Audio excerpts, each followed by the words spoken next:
Once again, I am plagued by the nostalgia of my youth. Fortunately for me, this time it was much easier to find. Unlike some games! Yes, in fact, this one only took a couple of minutes to find. Ironically, it's a game that I never actually played, but remember watching my brother play.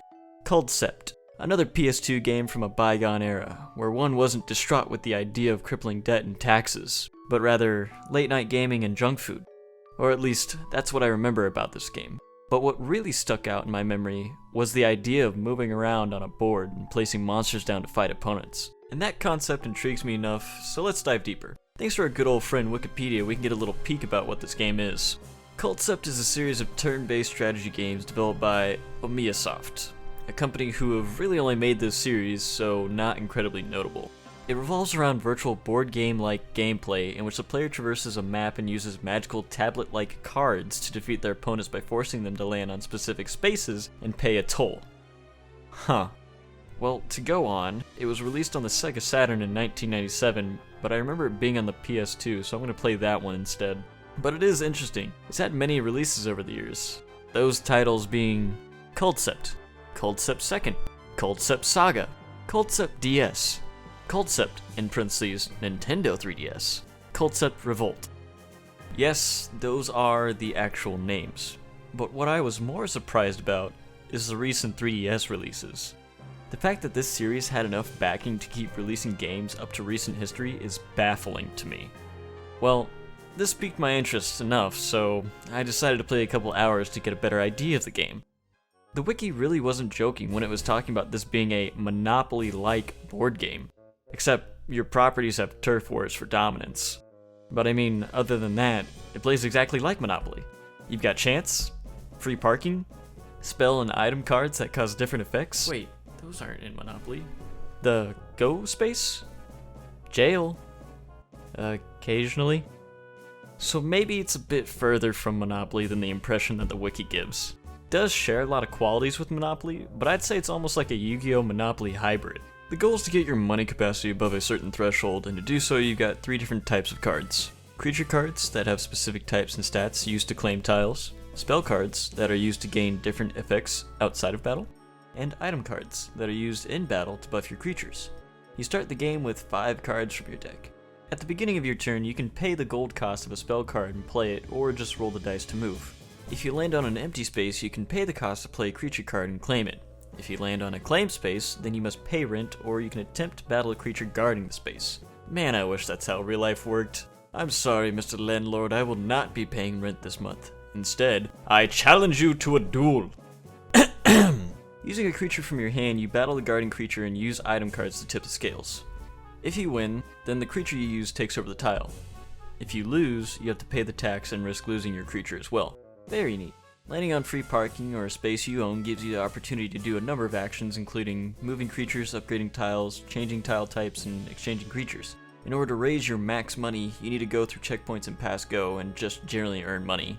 Once you've deprived the opponents of their ability to support their families, and your max money is above the threshold, you simply need to return to go and you win the game. Just from the few games I played, it feels like you can use skill and be rewarded in this game, rather than in regular Monopoly where half of it is pure chance. Which I understand is the point of Monopoly, but it's honestly a really refreshing take on a Monopoly game rather than just applying a different skin to it. It has deck building and RPG mechanics to implement enough strategy into the game for dedicated and determined players to gain the upper hand before they even get onto the board. So instead of a grueling friendship ruining experience, you get this fun little adventure board game. Very cool. But speaking of adventure, let's talk about the story.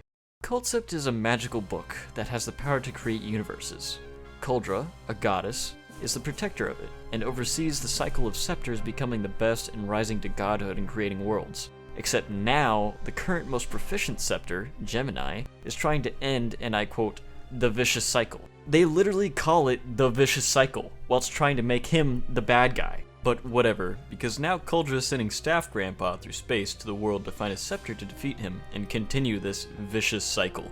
Staff Grandpa lands and eventually runs into you, the player, and you have your first tutorial battle to save him from a bounty hunter. It seems that this universe works off of Pokemon rules, where if you win the universally agreed upon dueling rules, then your opponent is utterly defeated and cannot take any repercussion, even if they are a part of some huge evil organization. To further prove this point, your first 2 battles after the tutorial are to get a merchant's cart back from this peak specimen bandit, and to get out of being thrown in a dungeon.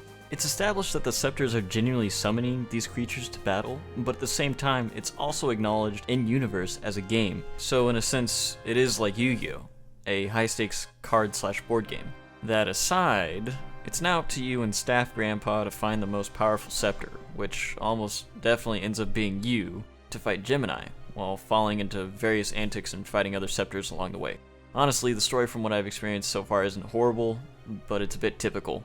But I also haven't seen how it turns out, which I'm planning to change on stream. Another thing I noticed when playing was the music. It's surprisingly good, just listen to this.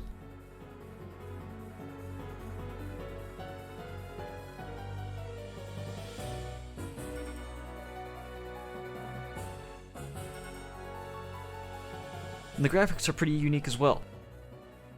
Overall, I think it's a pretty good game. The story isn't anything to write home about, but the gameplay is good enough to at least keep me interested enough to continue playing it. But it surprised me to see how much and how little I remembered about the game I had never actually played. Seeing some of the sprites was enough to give me the hits of nostalgia dopamine that I was looking for, but actually finally playing the game has finally put some sort of closure on it for me. Not that it was some sort of bucket list item that would have ruined the 100% completion run of my life, but rather, I now have a better connection to what seemed like a distant fading memory of the bygone era of late night gaming and junk food.